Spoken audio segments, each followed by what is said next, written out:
नमस्कार, ये आकाशवाणी पटना है। अब आप दिव्या से प्रादेशिक समाचार सुनिए। पहले मुख्य समाचार। केंद्रीय मंत्रिमंडल ने एक देश एक चुनाव विधेयक को स्वीकृति दी।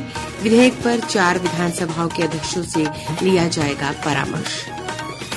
बिहार लोक सेवा आयोग की 70वीं संयुक्त प्रारंभिक प्रतियोगिता परीक्षा आज। प्रदेश के 912 केंद्रों पर 4,80,000 अभ्यर्थी होंगे शामिल। पछुआ हवा के प्रभाव से राज्य के न्यूनतम तापमान में कमी का सिलसिला जारी। मौसम विभाग ने अगले 48 घंटों के दौरान रोहतास और कैमूर जिले में शीतलहर का येलो अलर्ट जारी किया। और भुवनेश्वर में आयोजित नेशनल एथलेटिक्स चैंपियनशिप में बिहार ने 8 पदक जीतकर नेशनल रिकॉर्ड बनाया। समाचार विस्तार से। केंद्र सरकार ने एक देश एक चुनाव को लागू करने संबंधी विधेयक को मंजूरी दे दी है। प्रधानमंत्री नरेंद्र मोदी की अध्यक्षता में केंद्रीय मंत्रिमंडल की बैठक में इस आशय के प्रस्ताव को मंजूरी दी गई। देश भर में लोकसभा, विधानसभा और निकाय चुनाव एक साथ कराने के लिए इससे संबंधित 3 विधेयकों को मंजूरी दी गई।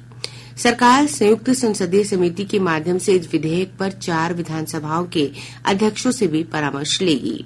केंद्रीय मंत्री अश्विनी वैष्णव ने कहा कि एक साथ चुनाव कराने से दीर्घकालीन रूप से खर्च में कमी आएगी और देश के विभिन्न हिस्से विभिन्न चुनाव के कारण पूरे साल आदर्श आचार संहिता के दायरे में नहीं रहेंगे।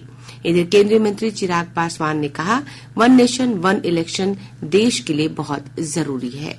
नेशन वन इलेक्शन देश के लिए बहुत जरूरी है। जिस तरीके से हर दूसरे तीसरे महीने देश के किसी न किसी राज्यों में चुनाव की वजह से जिस तरीके से मशीनरी डिप्लॉयमेंट, जिस तरीके से उस राज्य में विकास की योजनाओं को कहीं न कहीं रोका जाने की जरूरत पड़ती है, मुझे लगता है इससे उस राज्य का भी नुकसान होता है, देश का भी नुकसान होता है। ऐसे में जरूरी है कि देश में एक साथ चुनाव हो ताकि उसके बाद अगले 5 साल तक भारत का संघीय ढांचा विधिवत तरीके से देश और अलग अलग राज्यों के विकास के कार्यों की योजनाओं को धरातल पर उतारने का कार्य करे। इधर भाजपा सांसद संजय जायसवाल ने कहा कि वन नेशन वन इलेक्शन बहुत अच्छा बिल है और यह कोई नया प्रयोग नहीं है। हमारे संविधान निर्माताओं ने जब संविधान की रचना की थी उसके बाद 1970 तक सभी चुनाव एक साथ ही होते थे। वन नेशन वन इलेक्शन एक बहुत ही अच्छा बिल है और कोई नया भी इसको प्रयोग नहीं कर सकते हैं। हमारे संविधान निर्माताओं ने जब संविधान की रचना की थी उसके बाद 1970 तक सभी राज्य और देश के चुनाव एक साथ ही होते थे। यह कोई नया नहीं है। उसके बाद इंदिरा गांधी जी जो कि जनतंत्र पर विश्वास ही नहीं करती थी, उन्हीं के समय ये परंपरा जो टूटी है वो आज तक टूटी हुई है। इधर इस विधेयक पर कांग्रेस के राष्ट्रीय अध्यक्ष मल्लिकार्जुन खड़गे ने आपत्ति दर्ज कराते हुए कहा कि संसदीय शासन व्यवस्था में एक देश एक चुनाव का कोई स्थान नहीं है। उनकी पार्टी एक देश एक चुनाव के विचार का विरोध करती है। लोकसभा में आज संविधान पर 2 दिन की चर्चा शुरू होगी। भारतीय संविधान की स्वीकृति के 75वें वर्ष के अवसर पर यह बहस शुरू हो रही है। लोकसभा के सूचीबद्ध कार्यों के अनुसार प्रश्नकाल के बाद भारत में संविधान स्वीकृति की 75वीं वर्षगांठ पर विशेष चर्चा होगी। रक्षा मंत्री राजनाथ सिंह चर्चा की शुरुआत करेंगे। प्रधानमंत्री नरेंद्र मोदी 2 दिन की चर्चा पर कल अपना मत रखेंगे। एक रिपोर्ट।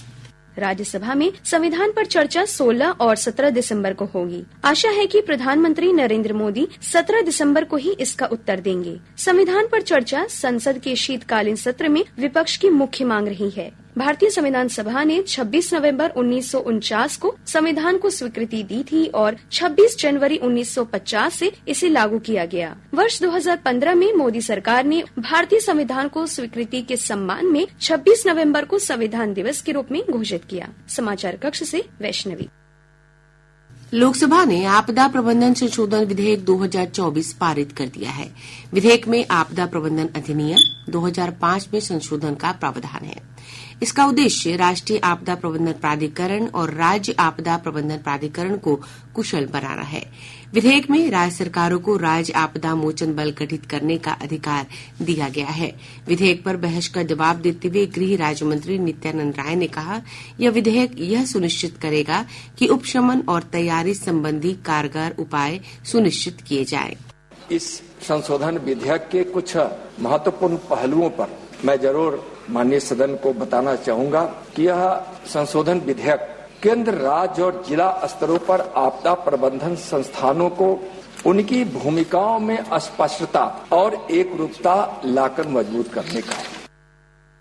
बिहार लोक सेवा आयोग की 70वीं संयुक्त प्रारंभिक प्रतियोगिता परीक्षा आज शुरू होगी। परीक्षा का आयोजन एक पाली में दोपहर 12 बजे से 2 बजे के बीच होगा। सुबह 11 बजे के बाद किसी भी अभ्यर्थी को परीक्षा केंद्र में प्रवेश नहीं दिया जाएगा। इस परीक्षा के लिए पटना समेत पूरे प्रदेश में 912 केंद्रों पर 4,80,000 अभ्यर्थी शामिल होंगे। आयोग के अध्यक्ष परमार रवि मुनभाई ने बताया कि परीक्षा केंद्रों पर त्रिस्तरीय सुरक्षा व्यवस्था होगी। प्रत्येक केंद्र पर जैमर लगाए गए हैं। उन्होंने बताया कि अभ्यर्थियों को परीक्षा के दौरान Aadhaar card, PAN card, voter ID card या अन्य कोई फोटो पहचान पत्र रखना होगा, जिससे उनकी पहचान सुनिश्चित होगी। अध्यक्ष ने कहा, परीक्षा हॉल में सभी अभ्यर्थियों की बायोमेट्रिक उपस्थिति ली जाएगी। सभी सेंटर पर हर एग्जाम की तरह इस बार भी सीसीटीवी कैमरे रहेंगे। करीब 30,000 के ज्यादा कैमरा लगेगा और साथ ही साथ 30 स्तरीय सिक्योरिटी की व्यवस्था की गई है। जैमर लगाए गए हैं और बच्चों के बायोमेट्रिक अटेंडेंस लिया जाएगा, आइरिस स्कैनिंग किया जाता है और उनका प्रूफ ऑफ आइडेंटिटी का डॉक्यूमेंट चेक।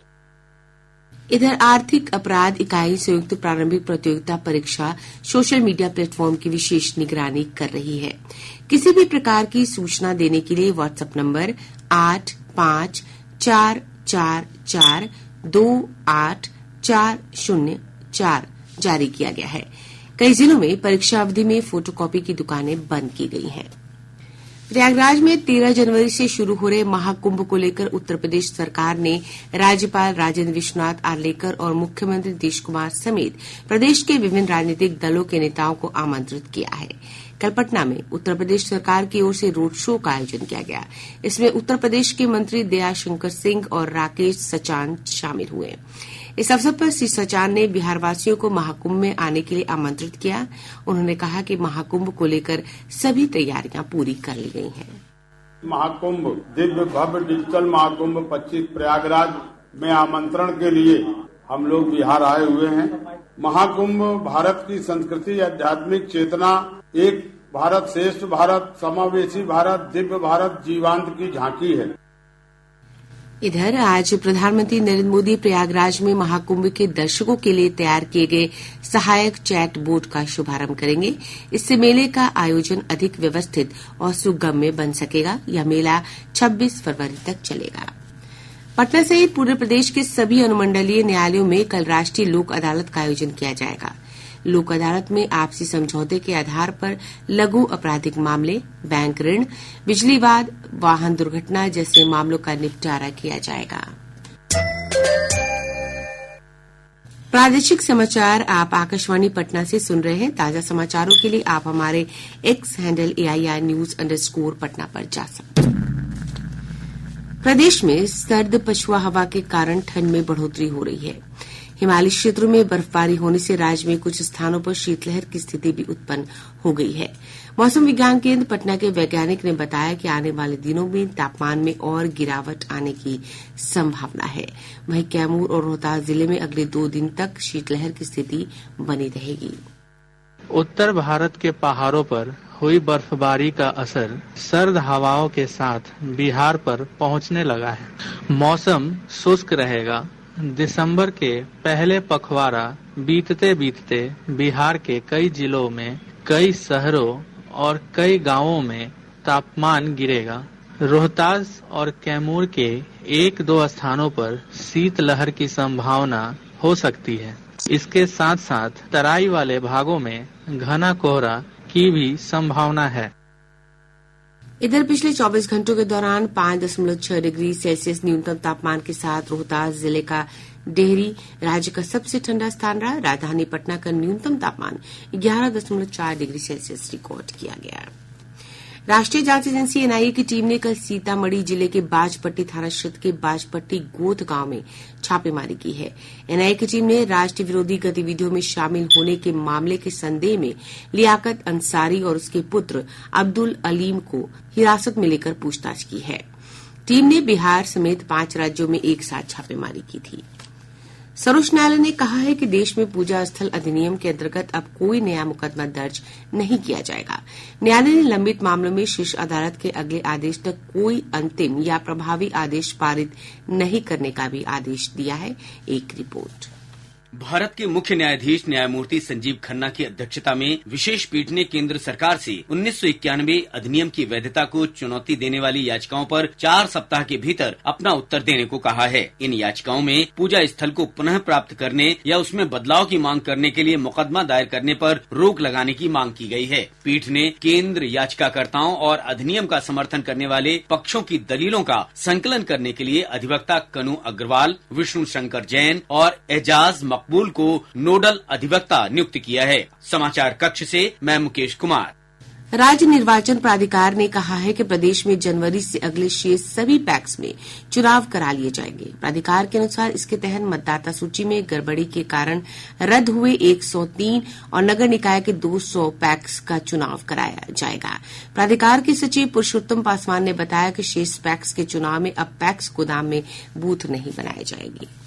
रेलवे ने यात्रियों की सुविधा को देखते हुए पिछले दिनों रद्द की गई कुछ स्पेशल ट्रेन का परिचालन पुनर्बहाल करने का निर्णय लिया है। रेलवे के अनुसार इनमें झंझारपुर पाटलिपुत्र स्पेशल, राजगीर पटना स्पेशल और गया पटना स्पेशल अप और डाउन की ट्रेन 14 से 19 दिसंबर तक परिचालित की जाएंगी। ओडिशा के भुवनेश्वर में आयोजित नेशनल एथलेटिक्स चैंपियनशिप में बिहार ने 8 पदक जीतकर नेशनल रिकॉर्ड बनाया है। प्रतियोगिता में बिहार के एथलीटों ने शानदार प्रदर्शन करते हुए 4 स्वर्ण, 2 रजत और 2 कांस्य पदक प्राप्त किए हैं। इससे पहले इस प्रतियोगिता में बिहार को एक भी पदक हासिल नहीं हुआ था। अब पटना से प्रकाशित प्रमुख समाचार पत्रों की सुर्खियां। आज के सभी समाचार पत्रों ने अलग अलग खबरों को प्रमुखता से प्रकाशित किया है। हिन्दुस्तान की सुर्खी है, मुख्यमंत्री नीतीश कुमार ने जीपीएस लैस 109 मुफ्त औषधि वाहनों को हरी झंडी दिखाकर रवाना किया। दैनिक जागरण ने सचिवालय के सभी विभागों में राज्यकर्मी समय पर नहीं आ रहे हैं जुड़ी खबर को शीर्षक बनाते हुए लिखा है, देर से ऑफिस आएंगे तो बनेंगे दंड के भागी, वेतन भी कटेगा। दैनिक भास्कर की प्रमुख खबर है, राज्यकर्मी का दर्जा पाए 12,000 शिक्षक 2 वर्ष में रिटायर हो जाएंगे। अखबार लिखता है 18,000 शिक्षक बगैर प्रमोशन के रिटायर होंगे। प्रभात खबर ने गिरते भू जल स्तर को प्रमुखता से प्रकाशित करते हुए लिखा है, सरकार की पहल, सभी जिलों में कुएं, तालाब और पोखर की होगी मैपिंग। आज अखबार की सुर्खी है, विश्व शतरंज के बादशाह बने भारतीय ग्रैंड मास्टर डी गुणेश। अब अंत में प्रमुख समाचार एक बार फिर। केंद्रीय मंत्रिमंडल ने एक देश एक चुनाव विधेयक की स्वीकृति दी। विधेयक पर 4 विधानसभाओं के अध्यक्षों से लिया जाएगा परामर्श। बिहार लोकसेवा आयोग की 70वीं संयुक्त प्रारंभिक प्रतियोगिता परीक्षा आज प्रदेश के 912 केंद्रों पर 4,80,000 अभ्यर्थी होंगे शामिल।